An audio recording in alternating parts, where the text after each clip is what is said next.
আন্তর্জাতিক পারমাণবিক শক্তি সংস্থা IAEA এর প্রধান রাফায়েল গ্রোসি যেন একবার কথা বলছেন এক সুরে। প্রথমে বলছেন ইরানের হাতে আছে পারমাণবিক অস্ত্র তৈরির সব উপাদান। এরপর তিনি জানান ইরান এখনো পারমাণবিক অস্ত্র তৈরির অবস্থানে পৌঁছায়নি। এখন আবার ইরানের পরমাণু কর্মসূচির বিষয়ে করছেন আরেক বিস্ফোরক মন্তব্য, যা কাঁপিয়ে দিচ্ছে পুরো মধ্যপ্রাচ্যকে। IAEA এর নতুন রিপোর্টে তিনি বলছেন ইরানের ইউরেনিয়াম মজুদের পরিমাণ বেড়েছে আগের তুলনায় আরও বেশি। নতুন এই তথ্যর পর পশ্চিমা মহলে ফের শুরু হয়েছে আলোচনা সমালোচনা। পরমাণু বোমার মূল উপাদান ইউরেনিয়াম, আর এই ইউরেনিয়ামের ছায়ায় এখন কাঁপছে পুরো মধ্যপ্রাচ্য। কিন্তু কিভাবে?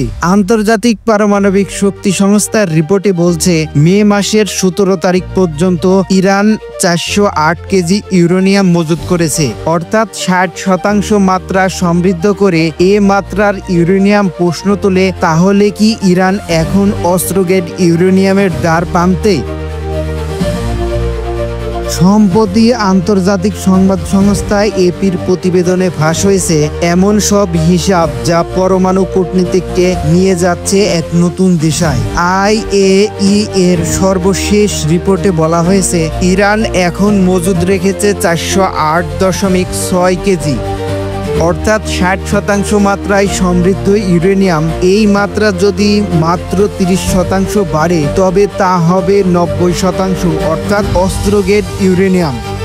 চলতি বছরের ফেব্রুয়ারি পর্যন্ত এই সংখ্যা ছিল 275 কেজি, অর্থাৎ মাত্র কয়েক মাসে বেড়েছে প্রায় 50%।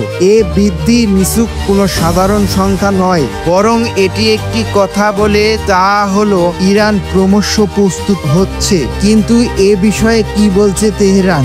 অবশ্য প্রথম থেকেই সাফ জানিয়ে দিয়েছে তারা শান্তিপূর্ণ প্রযুক্তির জন্য ইউরেনিয়াম সমৃদ্ধ করছে, তাদের পারমাণবিক অস্ত্রের কোনো প্রয়োজন নেই। এমনকি এ বিষয়ে সরাসরি ইরানের প্রেসিডেন্ট মাসুদ পেজেশকিয়ান জানান এই ইউরেনিয়াম ইরানের অধিকার, এটি তাদের উন্নয়নের অংশ, অস্ত্রের জন্য নয়।